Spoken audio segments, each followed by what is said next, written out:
Hello, Reading Apprenticeship Network. My name is Jeff Austin. I use he, him, his pronouns, and I'm a literacy consultant with Wayne Risa.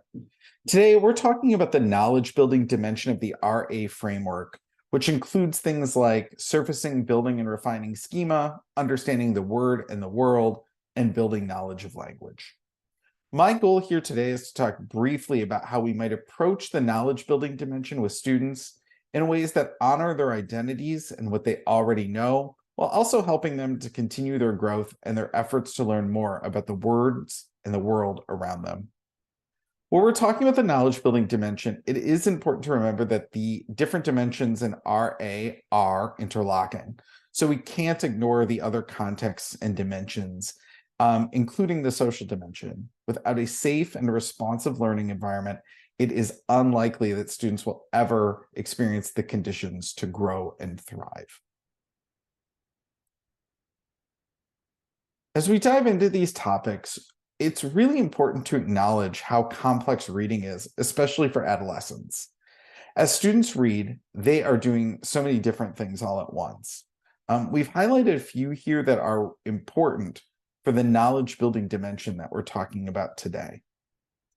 We know that students foundationally need to be able to decode. We sometimes hear my students can't read from secondary teachers, but most adolescents can decode. Our goal is to help them make meaning from what they're reading and apply what they're reading to their lives and to their communities.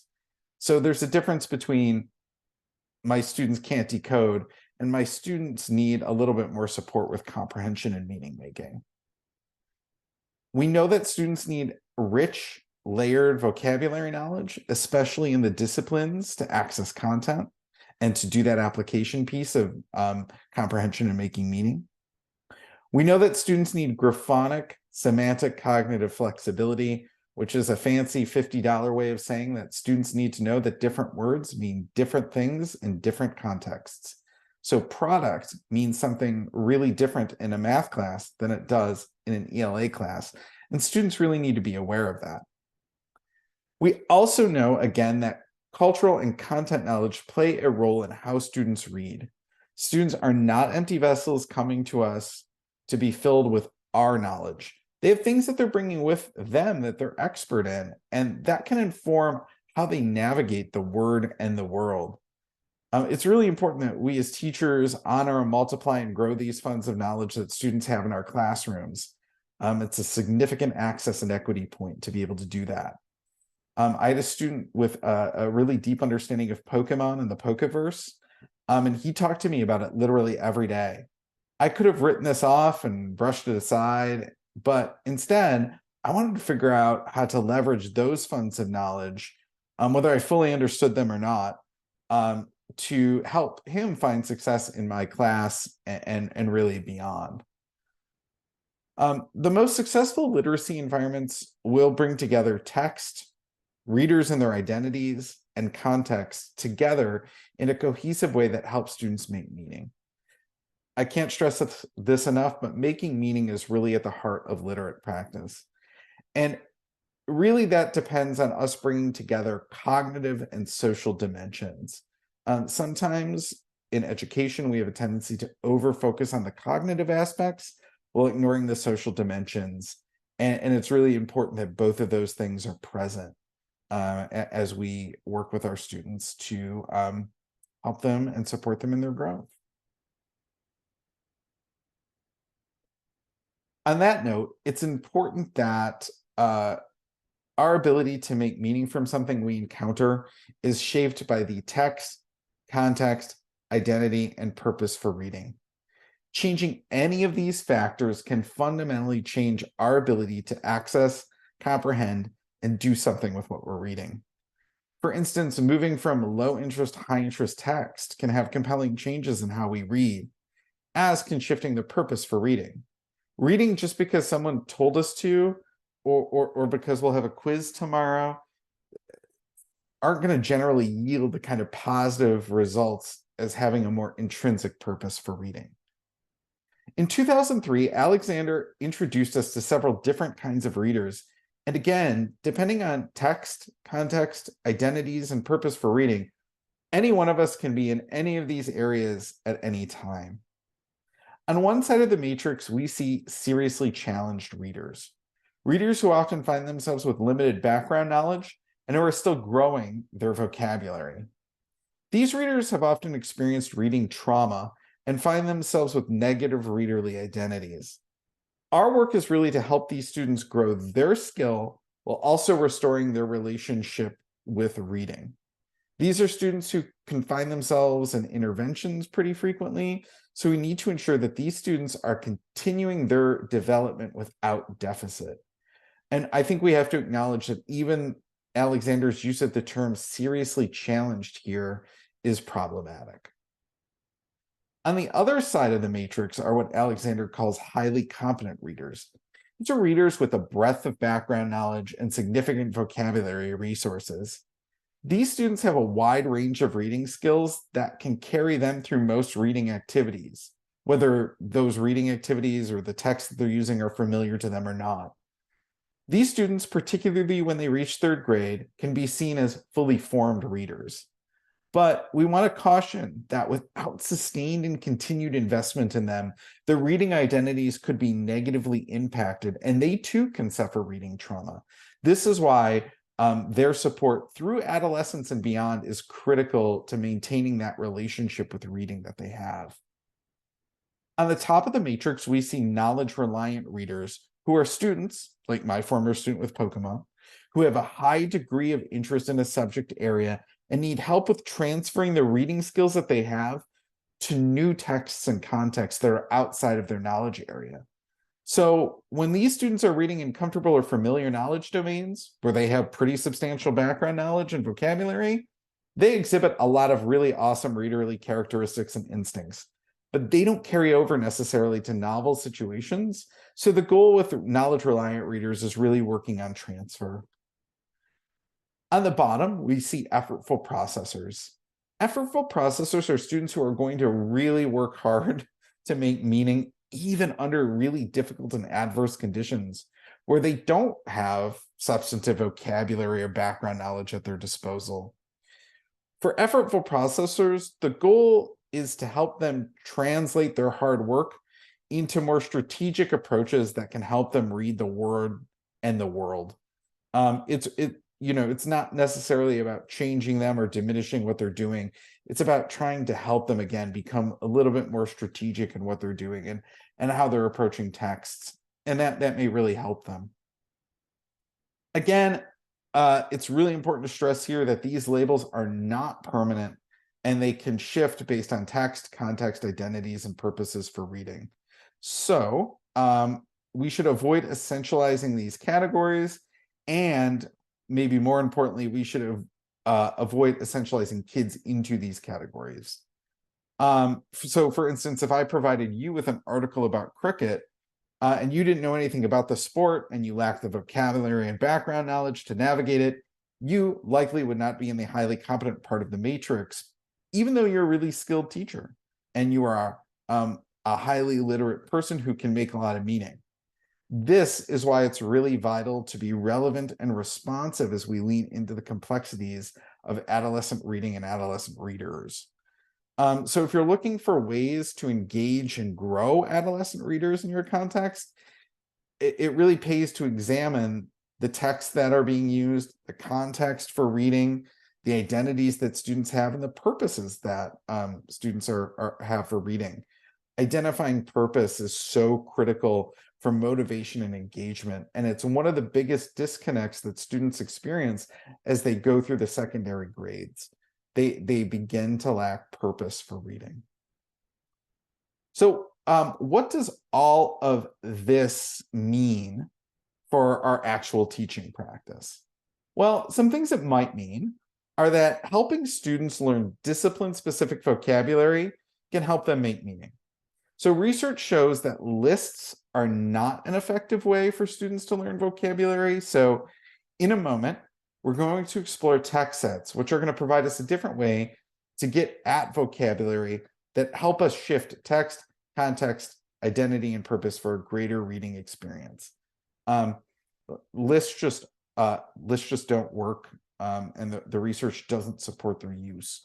So we have to find a different way to get at that vocabulary and background knowledge building than lists. Another thing we know is that students need to decode. But again, most adolescents can decode. So we need to move beyond that and help support them in meaning making and the application of what they're reading to themselves and the world around them. We also know that students need to build background knowledge. And a great way to start building background knowledge with students is by activating what they might already know and helping them grow from there. Background knowledge is critical to comprehending text. So again, if we think about the cricket article I referenced earlier, if you know nothing about cricket, it's going to be a big struggle because you don't have the background knowledge, you don't have the vocabulary. But even knowing the basics about cricket, maybe seeing a video, maybe hearing some commentators, maybe like looking at a diagram, you might be able to get something from the article that I mentioned earlier. So there are ways to do that work that we really need to invest in if we really want students to be able to make meaning and comprehend.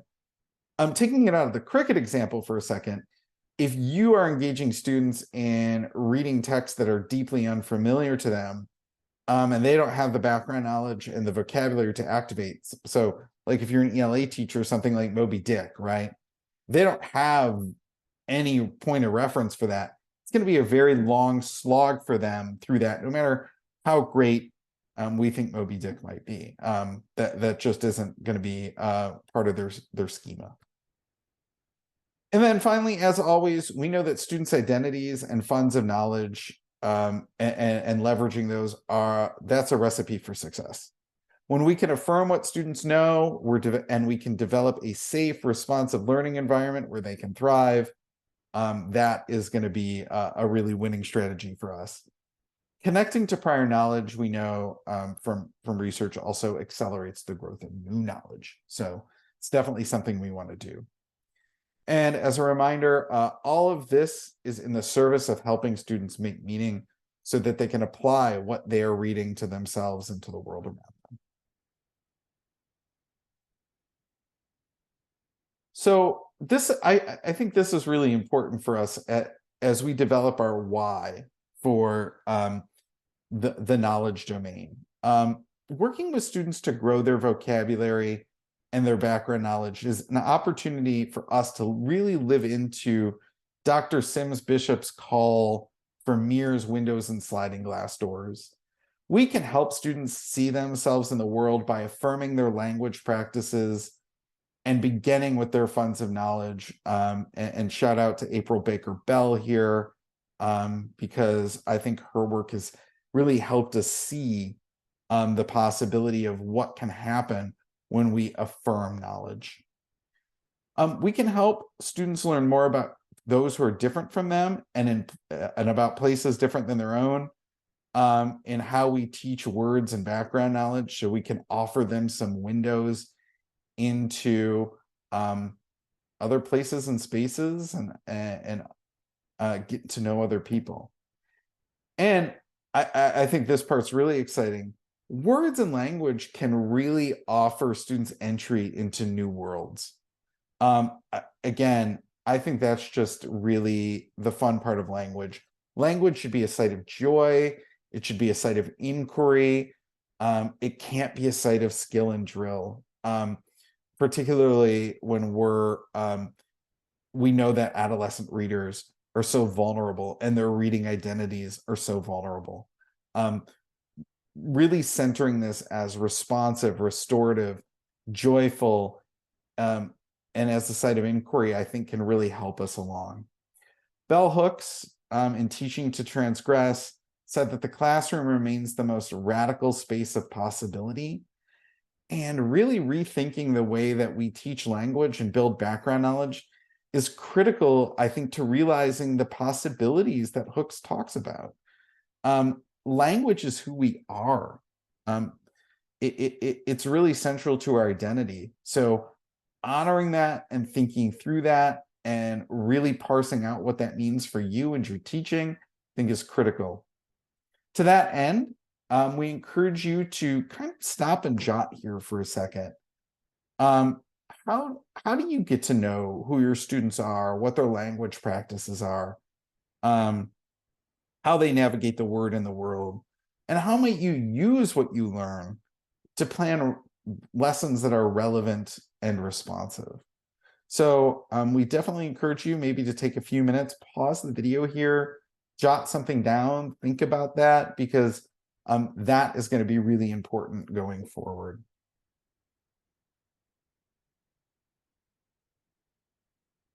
One way to realize the possibilities that we've been discussing here, as I mentioned earlier, is to really build tech sets. And a lot of times we're invested in building tech sets for students, but as you get into it, I think you'll find it to be more beneficial and joyful to build tech sets with students, because again, they're bringing so much to the classroom. They have so many things that they know about that we might not know about. And we want to use those parts of their knowledge in our learning. That's going to help all of us. So text sets, what are they? Well, they are sets of text. What do? They can provide entry points that honor and expand students' background knowledge, particularly around new concepts, right? And I'll show you a great example in a second. Text sets, they're a great way to help students become familiar with different text features. It's another part of the knowledge building dimension in RA is becoming more familiar with text. Reading becomes a lot easier when you're familiar with how different kinds of texts work.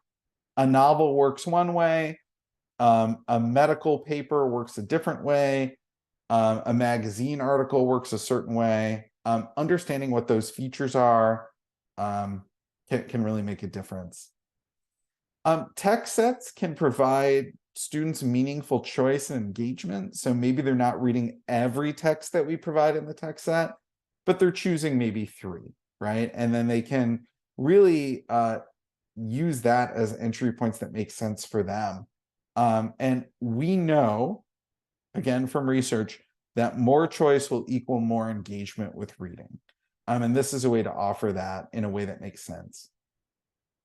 Text sets, there are different ways to do them. There's no one right way. But text sets can generally be vertical, which means that you're kind of focusing on a similar dimension of a topic, but the texts are providing like a different range of difficulty as an entry point or as an exploration of the topic. Or you can build horizontal text sets, which are thematic choices that add complexity and that are really engaging different dimensions of a topic or theme or an idea. So what are some ways that you can build responsive text sets? Definitely, I would encourage you to consider how your families, communities, and students' funds of knowledge can be texts. Bring those things into the classroom, invite them in, as a matter of fact. Take that time, based on the stop and shot you did just a second ago, to think about how you can be even more intentional about it the rest of this year and going into next year and future years. You might include texts in multiple languages, particularly if you have multilingual learners, but I think even coding is a language that you might think about including. Particularly if you're studying algorithms or surveillance or something like that, that could be a really interesting way into that kind of topic. And it's a different kind of text. Definitely select books from multiple viewpoints and perspectives. We'll talk about that in a second, but especially, if your reading list or the things that you're assigning are pretty canonical or pretty standard, it's good to welcome in other viewpoints, to have that discourse.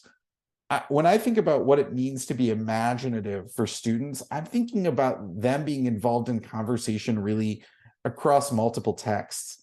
How does this image talk to this novel? How does this novel talk to this theoretical article? How does this theoretical article talk to this song? That's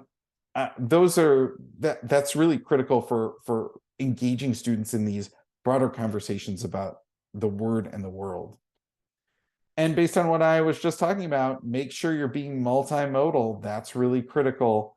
We don't want all one kind of text. Remember, students need to be able to navigate different kinds of texts and understand different text features. Without us being multimodal, they won't be able to do that. And select fiction and nonfiction. So if you are in a particularly nonfiction heavy space, adding some stories or poems in, that can be a really great way to do it. I had when I was an instructional coach, I was supporting a teacher who was teaching a Holocaust to Righteousness class, and we did lit circles in that class, and it was really beneficial to helping students connect to, unlock, and apply the messages of that class. But when I was an instructional coach, I was also supporting an AP English class in 11th grade, and it was really, really heavily fiction oriented. And we brought in nonfiction to explore the systems of criminal injustice. So, we were looking at prison population, and we were looking at statistics, and we were looking at graphs and charts. So that was a really critical component to really diversify that class as well, and how students were reading and how they were experiencing that. So fiction and nonfiction are really critical elements to bring in. And then this is a really good example of a text set that you might develop, right? This is based on Harper Lee's To Kill a Mockingbird. So here you have a really canonical text. And, there are ways, if you look at the different kinds of text that are provided, that we're thinking about expanding what it might mean to be able to talk about this text differently or access it differently. We're thinking about video segments from Henry Louis Gates. We're thinking about informational texts, and we're thinking about different kinds of young adult fiction. This idea of accessible text, I think, is really critical to great text sets. Accessible texts are ones that are really at the student's level, and they can just kind of jump in there and get into the mix. So super critical, super cool. This is a way that if you are using things like To Kill a Mockingbird, or maybe something like The Great Gatsby, that you can get in with different kinds of texts and explore multiple perspectives. So today, what we're going to have you do is really just kind of dive in and think about developing your own text sets and your own components of this, because you know your kids, your class, your school and community, and there's an opportunity for you to do that by following the directions on the following slides, and they can have a big impact for you. I appreciate you sticking with me and talking through this. If you have any questions, feel free to reach out to us, but really have fun developing your text set, because I think that, this is really a way for us to find joy in teaching things like vocabulary and background instruction and knowledge, and for students to find joy in it as well. Again, thanks for listening, and we hope you really enjoy building your text set. Thank you.